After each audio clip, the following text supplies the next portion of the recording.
A'udzu billahi minasy syaithanir rajim. Bismillahirrahmanirrahim.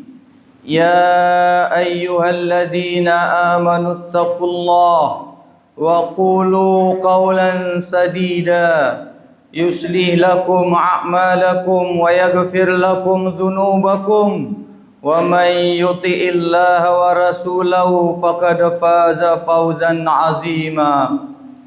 Wa qala aidan inna awwala baitum wid'a lin-nasi lalladhi bi Bakkah mubaraka wa hudan lil alamin fihi ayatun bayyinatun maqamu Ibrahim wa man dakhalahu kana amina walillahi 'alan nasi hijjul baiti man istata'a ilaihi sabila wa man kafara fa innallaha ghaniyyun 'anil 'alamin. Wa qala an-nabiy sallallahu alaihi wasallam faman hajja wa lam yarfus wa lam yafsuq fa kharaja min dhunubihi ka yaumin waladatu ummuh. Wa qala aidan al-hajjul mabrur laisa lahu jazaa'un illal jannah. Shadaqallahu wa rasuluh. Hadirin jamaah salat Jumat yang dimuliakan oleh Allah Subhanahu wa taala.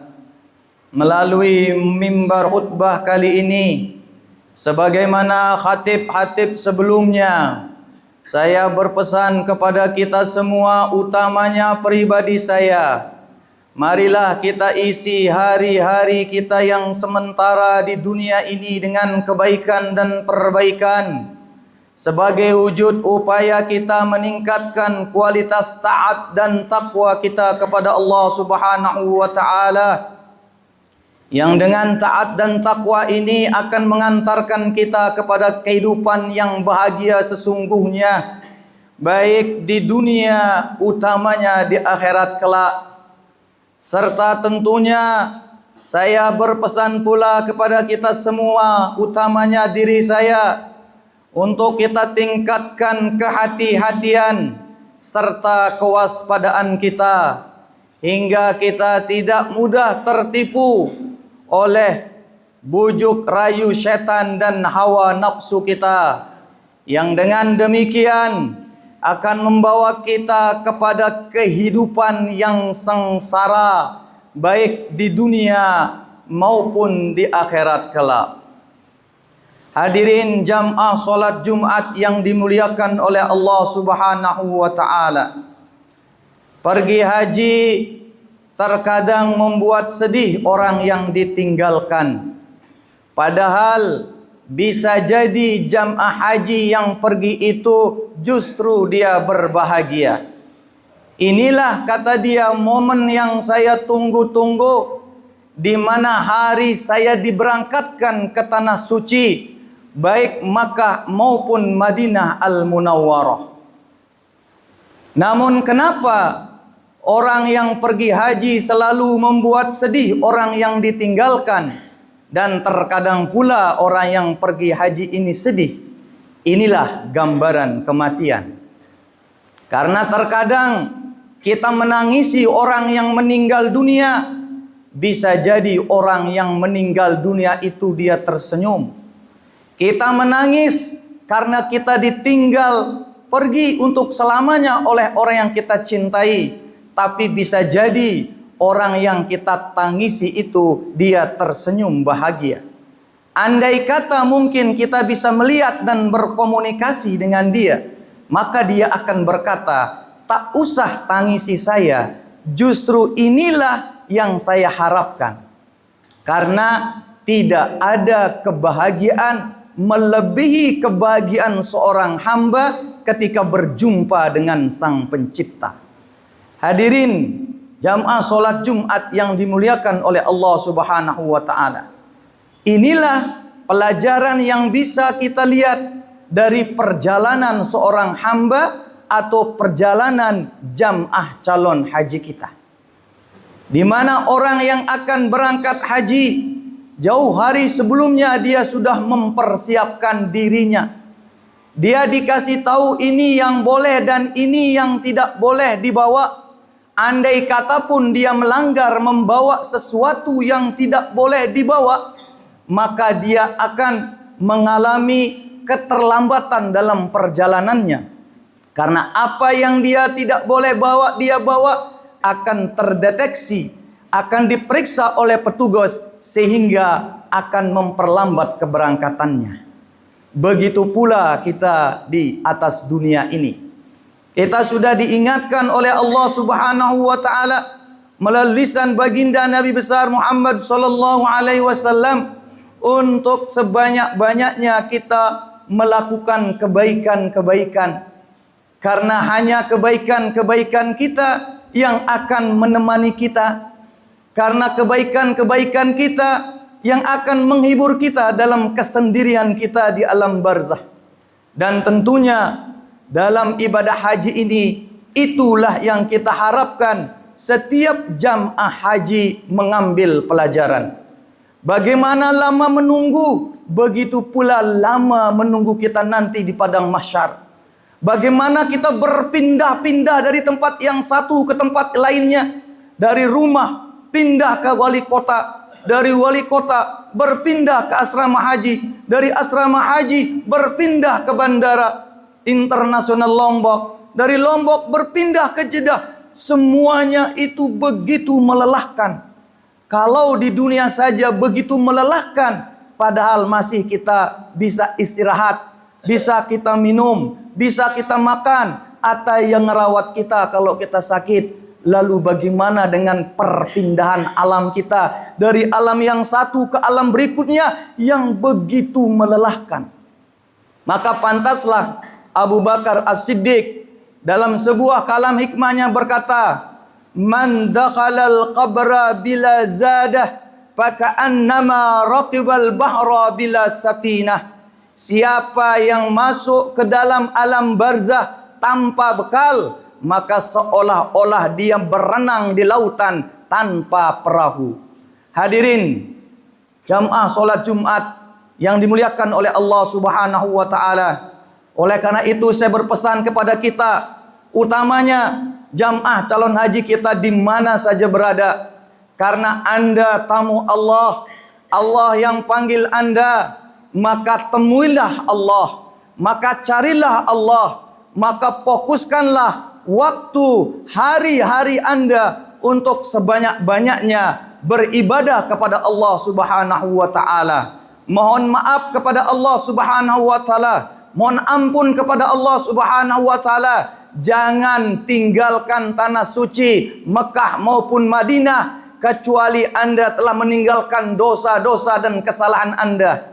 Sehingga sebagaimana yang disabdakan oleh baginda Nabi besar Muhammad sallallahu alaihi wasallam, "Man hajja walam yarfuk walam yarfus walam yafsuk kharaja min zunubihi kayaumin waladduhu ummuh." Siapa saja yang mengerjakan ibadah haji lalu dia jauhkan dirinya dari rofas, dari kata-kata kotor, dari fasik, dari perbuatan-perbuatan jahat, maka Allah Subhanahu wa taala akan mengeluarkan dia dari dosa-dosanya sebagaimana dia dulu dikeluarkan dari perut ibunya. Hadirin sidang solat Jumat yang dimuliakan oleh Allah Subhanahu wa taala. Akhirnya mari kita doakan jamaah calon haji kita, semoga diberikan kesehatan dan keafiatan yang sempurna, dipanjangkan umurnya, dimudahkan segala urusannya hingga kembali berkumpul dengan keluarga membawa predikat haji yang mabrur dan mabrurah.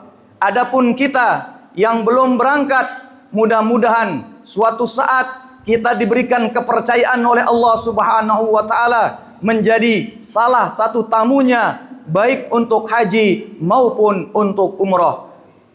Barakallahu li wa lakum fil Qur'anil azim, wa nafa'ani wa iyyakum bima fi minal ayati wa dzikril hakim, wa taqabbala minni wa minkum tilawatahu innahu huwas samiul basir. Allahumma salli wa sallim wa zid wa barik bi jalalika wa karamika مع زين عبادك وأشرف عبادك سيدنا ومولانا محمد وعن كل الصحابة رسول الله أجمعين.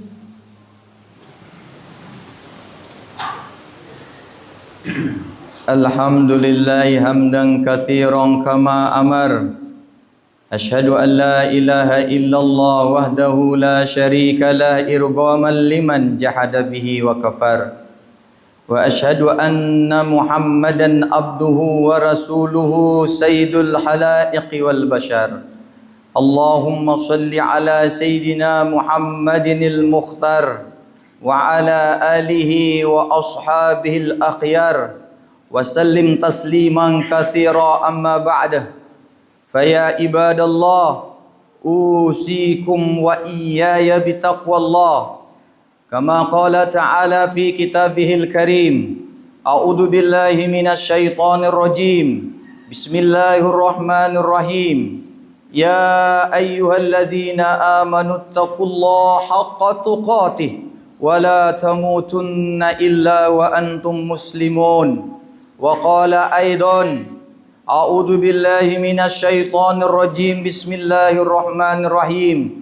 الحج أشهر معلومات، فمن فرد فيهن الحج فلا رفث ولا فسوق ولا جدال في الحج، وما تفعلوا من خير يعلمه الله، وتزودوا فإن خير الزاد التقوى، واتقون يا أولي الألباب. أيها الحاضرون، اعلموا أن الله تعالى أمرنا بأمر بدأ فيه بنفسه وثنى بملائكته بقدسه، ولم يزل قائلا عليما: إن الله وملائكته يصلون على النبي يا أيها الذين آمنوا صلوا عليه وسلموا تسليما. اللهم صل على سيدنا محمد وعلى آل سيدنا محمد كما صليت على إبراهيم وعلى آل إبراهيم، وبارك على سيدنا محمد وعلى آل سيدنا محمد كما باركت على إبراهيم وعلى آل إبراهيم في العالمين إنك حميد مجيد. اللهم اغفر للمسلمين والمسلمات والمؤمنين والمؤمنات الأحياء منهم والأموات، وكفر عنهم السيئات، وارزقهم من الطيبات يا مجيب الدعوات ويا قاضي الحاجات. اللهم أنزل الرحمة والصحة والعافية والمغفرة والبركة علينا، خصوصا على عبيدك الحجاج. اللهم بلغهم إلى المكة المكرمة لأداء مناسك الحج والعمرة، وإلى المدينة المنورة لزيارة النبي محمد صلى الله عليه وسلم، واجعل حجهم مبرورا وسعيهم مشكورا وذنوبهم مغفورا وتجارتهم لن تبورا وأعمالهم عملا صالحا مقبولا. يا عالم ما في الصدور، أخرجنا وإياهم من الظلمات إلى النور. اللهم أعز الإسلام والمسلمين وأهلك الكفرة والظالمين. ربنا اغفر لنا ذنوبنا ولوالدينا ولجميع المسلمين والمسلمات والمؤمنين والمؤمنات الأحياء منهم والأموات. ربنا آتنا في الدنيا حسنة وفي الآخرة حسنة وقنا عذاب النار. وصلى الله على سيدنا محمد والحمد لله رب العالمين. عباد الله، إن الله يأمر بالعدل والإحسان وإيتاء ذي القربى وينهى عن الفحشاء والمنكر والبغي يعظكم لعلكم تذكرون. فاذكروا الله يذكركم واشكروا على نعمه يزدكم ولذكر الله أكبر والله يعلم ما تصنعون. أقيموا الصلاة. الله أكبر الله أكبر، أشهد أن لا إله إلا